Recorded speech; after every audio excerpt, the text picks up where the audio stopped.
All right, guys. Well, as you see, we like to go off on little tangents. Welcome back. We're trying to group back with you guys. This is week 2, end of week 2, beginning of week 3. Yeah.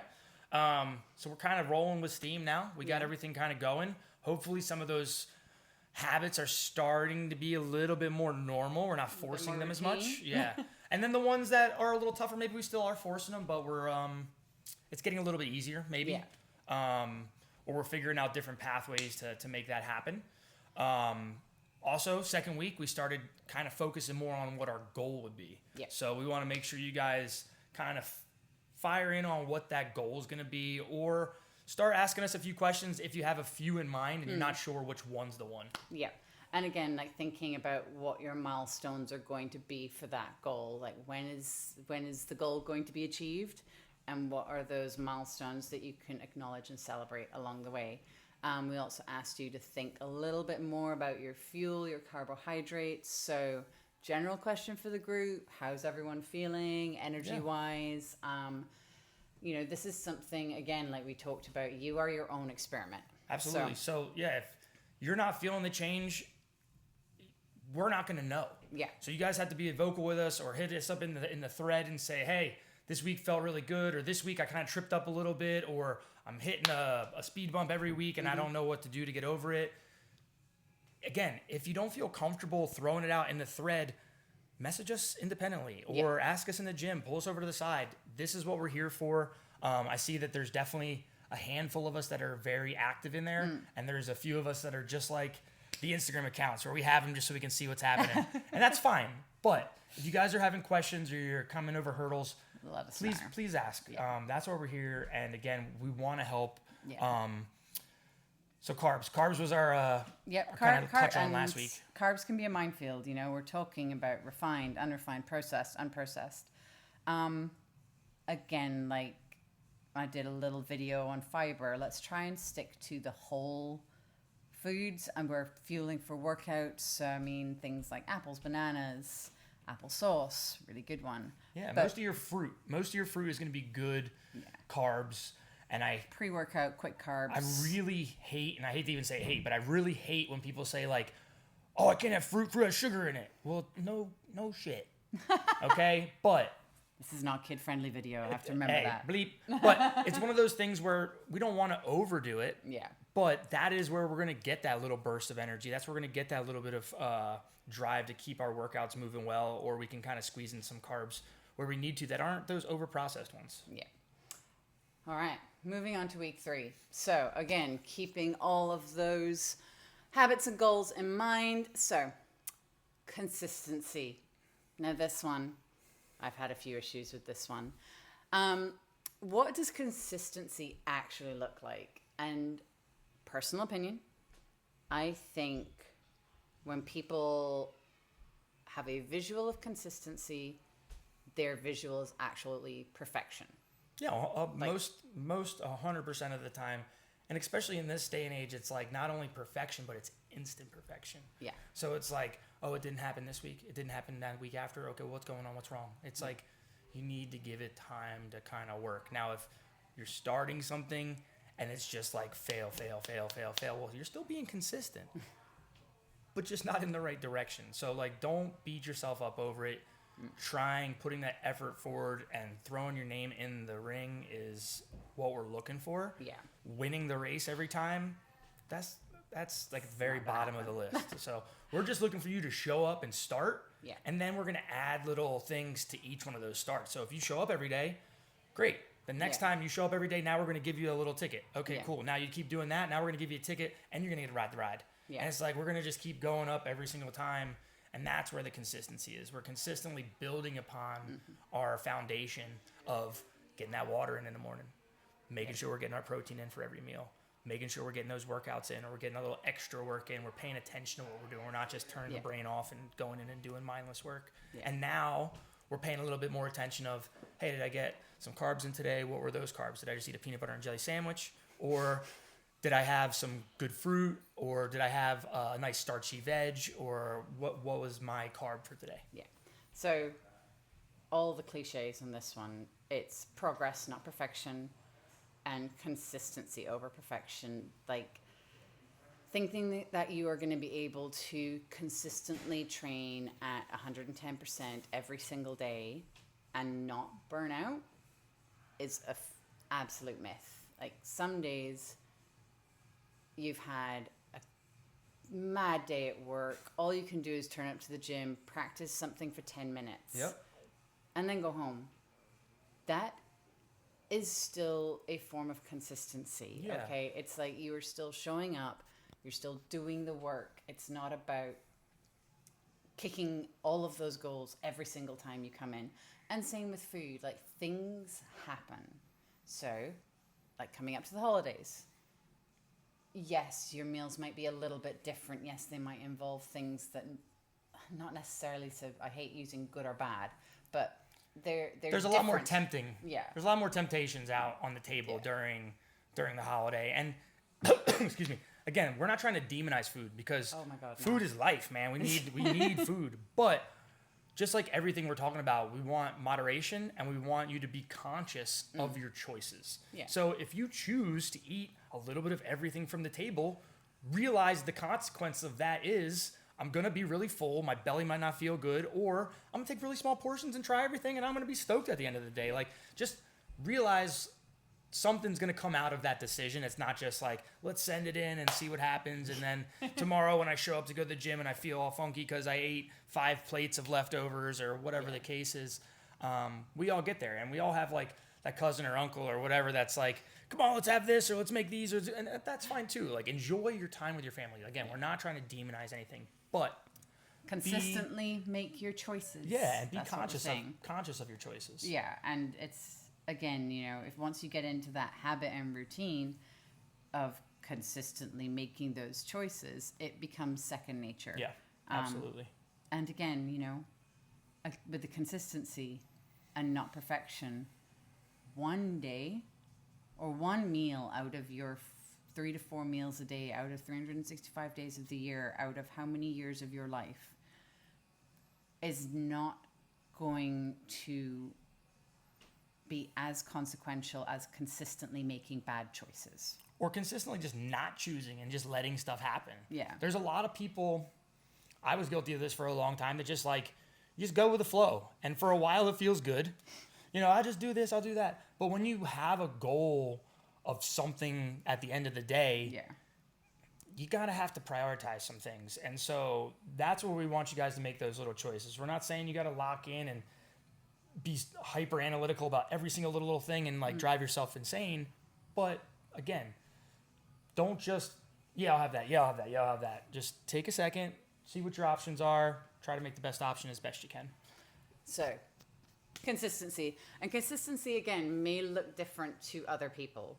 Like, everyone's on their own journey, so you've got to figure out and be good with consistency over perfection. If you're going to drive yourself insane trying to hit perfection every single day, you're very quickly going to burn out. Yeah. And things are going to be unhappy. And then that sends me on an absolute spiral. So you have to have that conversation with yourself around, if I'm going to be consistent, these are the parameters that I'm going to work in between. Yeah.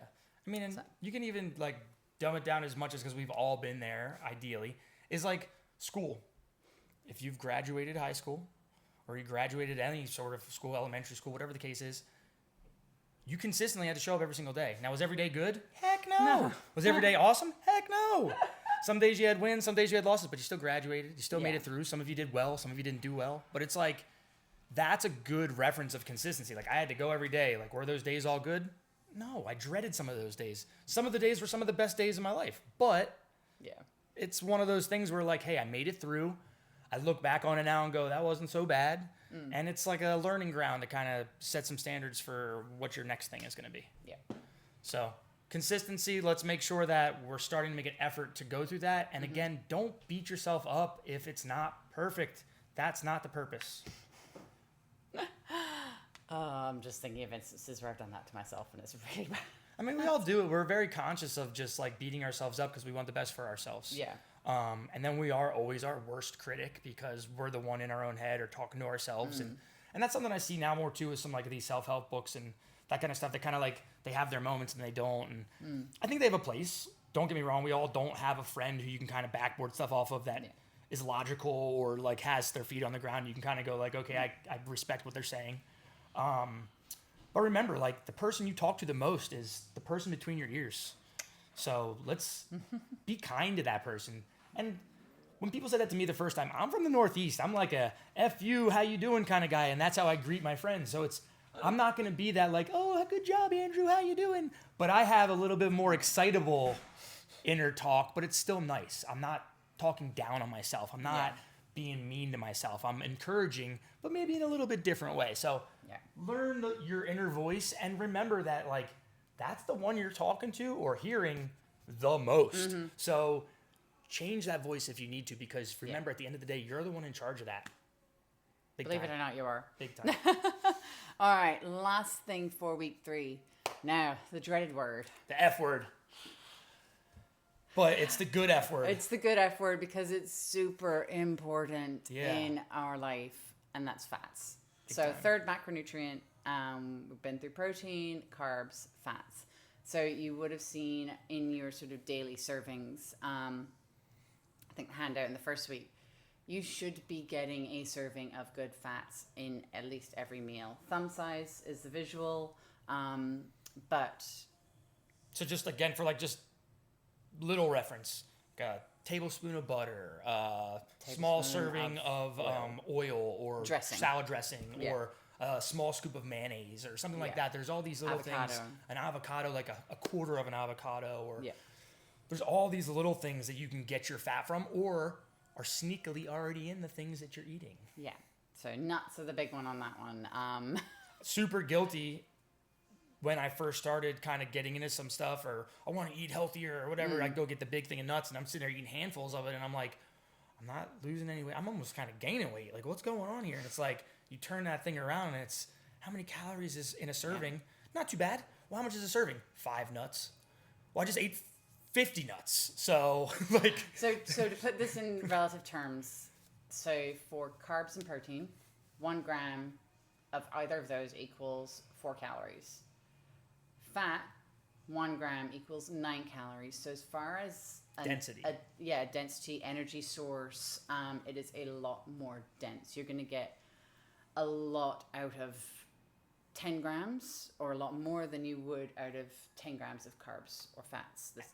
And in perfect protein, perfect relation to that is, it's because your fats are there for that immediate burst of energy. So they give you a little bit more calories, so you to have it to burn there instantly. Yeah. Okay, so like that's why you see a lot of people doing like a scoop of peanut butter, or they have like a high fat protein shake or something like that along the lines to kind of like give them a little bit more push. But it's very unique to get those higher fats more often. So again, we want to pay attention and not do too much, because again, they're in a lot of things already that we're using. Yeah, and when we think about it, it's like good fats, and in this case, there are sort of good and bads, or better. And we can say we'll say natural better, and unnatural. Natural and unnatural. Like if you've seen anything in the media recently, you know that highly processed seed oils. Everything's demonized a little bit, and again, moderation and having some sort of cognitive awareness of what you're choosing. But overall health, you need, or your body needs fats for certain metabolic functions. Yeah, it helps everything move. It's like it essentially is the lubricant inside your body. There are certain vitamins that are particularly only fat soluble, so they are only be able to be absorbed through fat that's in your body and in the digestive system. You're looking at your central nervous system, so your entire central nervous system is lined with cells that have a high level of fat. So again, cell production. Sorry, I've got my notes over on the laptop. Hormone health and function, super important. Yeah. Again, if you might see when, I'll give a personal example. I leaned out a lot. I was gonna say, you going for it? Because if not, I'll go for it. So I have a history of being very lean and making myself that way on purpose. counting out a lot of fats. Now that absolutely destroyed my hormonal health.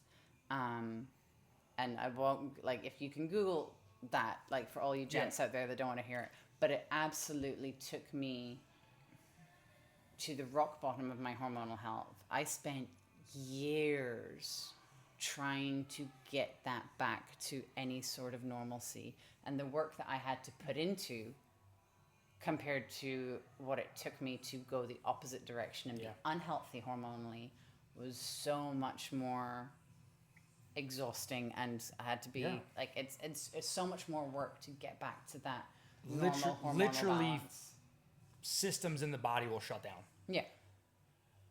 So we need the fats in our body, and again, it's a reasonable amount. It's a good amount of a quality source. Again, we're not sitting there chugging canola oil or something like that, but we're making sure we're getting in those micronutrients to be able to kind of absorb all of the good stuff that we want to be able to process in our body. Because again, most of you guys out there, at least a weekend warrior athlete, and we want to get after it. So we need to know that we're going to be able to show up on the weekend and keep on going, and then go back to work the next day. So like, if everything's not firing at least on 85, 90%, then we got some issues.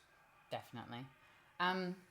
Where we get caught out, because fats is one of those things that we can have a very high intake without even realizing it. Mm-hmm. The nuts, 100%. Fatty meat. So if you're a red meat eater, or if you're like a pork eater, if you like bacon, if you're like an Italian meats person, bologna, pancetta, all that kind of stuff, lots of fat. Yeah. Delicious. And it's visible fat. Yes. In those. And again, like, if you're being conscious of your calorie intake, you can choose your leaner cuts. Mm-hmm. You can, as much as it pains me to do it, and it upsets Phil no end, is cut the fats off my steaks. But again, it's about making those decisions. Yeah. I know that if I'm going to have a steak at night, I'm going to watch my fat intake throughout the day so that I can enjoy that steak and have the whole thing without worrying. So it's for someone who tracks that kind of stuff. I know, like, okay, going out for dinner tonight, I know that I'm probably going to be a bit more conscious of my fat intake throughout the day, because number one, I didn't cook the food that I'm going to be eating tonight, and two, I want to be able to taste a little bit of everything, and it's probably going to have a higher fat content than I usually have. Because remember, when you're going to these holiday parties, it's not always the gym holiday party where people are being conscious of their foods. And believe me, we're not all conscious of our foods for the holiday party either. But it's one of those things where you got to remember, some of the best tasting foods are usually the richest in some of these things. Yeah, and that's the double-edged sword with fat. I mean, that flavor, the taste that you go, and that's again where we get caught out. Go out for dinner. Yeah. The reason that restaurants have such amazing tasting food. Lots of butter. Lots of butter. And the salt. Salt's a whole different topic. But if you're tracking and you don't acknowledge that, okay, if I'm going out, there's probably going to be, I usually, in my tracker, if I'm thinking about it, add about 15 to 20 grams of fat if I'm going out for dinner. Well, and then I hear people too saying like, oh, I eat healthy. And I'm like, but do you eat healthy at home or do you eat healthy out? Yeah. Because the person cooking your food out, for lack of a better word, doesn't really care about your healthiness. Like, they're there to cook that food the way they were told to cook it, and they're going to give it to you. As tasty as humanly possible. Yeah, and that's their goal, for you to come back and get more. So it doesn't really bother them if it's got a little extra this or a little that in there. So tips for when you're going out. I always, again, because I track, I add extra 15 to 20 grams of fat onto my tracker if I'm going out. That just helps me to regulate through the day and make a few better choices during the day so I can actually enjoy myself when I'm out. Sauce on the side or dressing on the side. Like, you don't know how much, like, a salad that's come already dressed. Like, that's just being bathed in stuff. So I tend to ask for dressing on the side if I can, sauce on the side, mayo, anything like that. it's on the side. And I'm going to say the one sneaky one that we're not talking about. Go for it. Coffee. So we both love coffee. I'm a creamer person. Okay? It's taken me a long time to find a creamer that I like that is about 25 calories a serving. Because you're not just going to put a little bloop in there. You're going to go bloop, bloop, bloop, bloop, bloop. You know what I mean? And there's at least 1 or 2 servings in there. And then how many cups of coffee did you have today? So I'm not a black coffee drinker. So if you're a black coffee drinker, just close your ears. It just doesn't matter. But I'm pretty sure most of us out there put a little cream in there or something, because not all coffee is delicious. We get it from like the gas station. You put something in there. So just be conscious of that. If you're putting a bunch of cream in there, you're getting just as many calories from that as you are from like a milkshake or whatever. So just be conscious of those little things where you may not think about it, but you're drinking those calories too. And then the fat in that creamer is another sneaky one that's going to fall in there. So again, I try to be conscious of it. I drink an almond milk creamer, a little bit less fat, but again, it's still a nut milk. So there's a little bit of fat in there. If anyone wants to be really devastated, measure out an actual serving of peanut butter. Yeah. Because you can't even do a peanut butter and jelly sandwich with that. What you think is a tablespoon of peanut butter is not a tablespoon of peanut butter when you measure out the serving. And it's about, realizing that, like, what is an actual serving? And what is like 100, 120 calories for a scoop of peanut butter like that? And it's just a tablespoon, and 15 grams, milliliters. Base peanut butter and jelly is at least 2 of those. Yeah. Like, even if you're like a thin peanut butter person, it's at least 2 tablespoons. Don't fret. It's just, that's how it is. But again, that's why when we say to some of our younger athletes that are trying to put on some weight or something like that, don't hold back on those peanut butter and jellies. Eat a couple of those in. But if you're trying to be a little bit more conservative, you're keeping your eye on what you're doing with your intake, especially your fat intake, let's just be conscious of that. Yeah. All right, where we get caught out. Okay, there's one that we do get caught out on a lot. And again, not demonizing it, just be conscious of it. Coconut's a nut. Mm-hmm. It's got a high fat content. So even things like dried coconuts and stuff like that, it's easy to guzzle. And then I'm beautiful tasting. Bad with this one, and I'm just going to touch on it for 1 second because it's an overcomplicated thing, but it's just nice to know. Which one's good one and which one's bad one? HDL, LDL. Do you know? I believe HDL is good. It all depends. Either way, coconut is the only fruit or vegetable that has the same type of fat and calories in it as cholesterol, as like meat. And it's not like the same, like it comes from an animal, but it's the same when it hits your body and it breaks down. It's that same type of cholesterol. So it's an interesting kind of thing. Coconut oil. Oh, it's just being conscious. That coconut jelly that they use for, like dried coconut and things like that. It is high fat content. Yeah. It's delicious, but again, just one of those things that sneaks in that we coconut cream. Or just like fad stuff. Remember, like, for a while, everybody was demonizing milk, and everything was coconut milk or almond milk or whatever. So just be conscious of what's going in your drink or what's going in your body. What else in there? Oh, one thing I will say: spray oils. Nothing's ever 0 calories. Okay, so I use spray oils all the time. I use avocado oil, and there's a whole bunch of cooking aspects as to why I use avocado oil, but mostly just heat. Yeah. Really, let's just be simple with this one. Get rid of all the stinking oils. Olive oil is for your dressings and anything under 350 degrees in the oven or on the stovetop.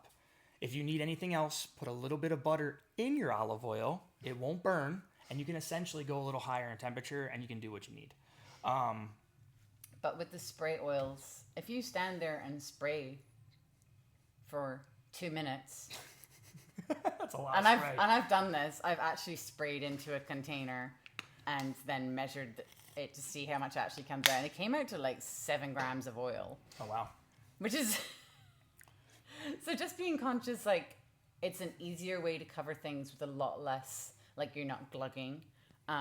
So again, might be the smarter choice if you have a habit of just like tossing 2 tablespoons of, or like look into some different cookware. you're looking at some cookware, there's some really good nonstick stuff or stuff that is like just a very minimal spray. Like I use ceramic stuff, and I really have become a fan of that. Yeah. I know some people are like diehard cast iron people, and if you know how to use them, they're amazing. I don't have the patience for it, but I have some friends that use them, and whenever I get to eat out of them, they are awesome. Yeah. So, long story short, fats are very important to us, but it's about making an educated choice on what fats you're going to use, and if you're going to do things like have an amazing steak for dinner, or go out for dinner, or go somewhere where you're not sure of how things are cooked, about making those different choices during the day that will support your overall calorie count. It's a very high calorie for quantity compared to your carbs. And like I said, think thumb-sized serving per meal. And then last little thing, don't fall into if it says fat-free, it's better. Because a lot of times, just like we were saying before, turn that thing around, look at the label. Yeah. Because it's fat-free, there's probably a little bit more of other things that you may not want. So maybe take the ice cream with the fat in it or whatever. But just be conscious of it and make that choice. Because if it's fat-free, but there's 10% more sugar and there's a bunch of weird ingredients that you can't pronounce, then maybe that's not the one you want. Maybe you want the one that's just got milk, sugar, and eggs. And then you're like, okay, I'll take the natural win for today, and we'll go from there. And that's what we mean by be conscious. Don't worry about turning that label around and taking 2 seconds to read it. It's not a big deal. That's going to save you a lot of time. Again, like asking questions at restaurants, and you don't be afraid to ask to have stuff on the side. Yeah. I mean, you could ask weirder stuff at restaurants, and they're going to get weird with you. Let's not go into that. So just keep it simple. If you need to ask ingredients or ask portion sizes, that's fine. A lot of times the chef will be happy to tell you that stuff. It's when you start saying, can you put a different ingredient in here, take this out and do this and do that, that's when they get frustrated because they took a lot of time to put that dish together. So I think that's about it. Yeah. So this week, all about consistency and fats, and I'll send out a bit more along the cholesterol, the scientific side of things, because there's so many different arguments around fats. Big time. There's the keto, there's the carnivore aspect, there's so many different things that it probably requires a bit more conversation than what we've had. And again, it depends what your goal is. Yeah. So let's, again, try to get all three of those macronutrients in there: the protein, the carbs, and the fat. And I've seen a couple of the pictures. They look great. We love you guys getting the protein in. Round those meals out. Let's start working on rounding those meals out a little bit. And again, ask questions. I've been loving the conversations that some of us are having. Absolutely. Hey, how do I add this? Hey, where can I get this? Hey, I've been doing this. And it's awesome. I love the spark of conversation and the growth that we're having. So keep it up, guys. All right. We'll talk to you soon. See you next week. Bye. So, this week...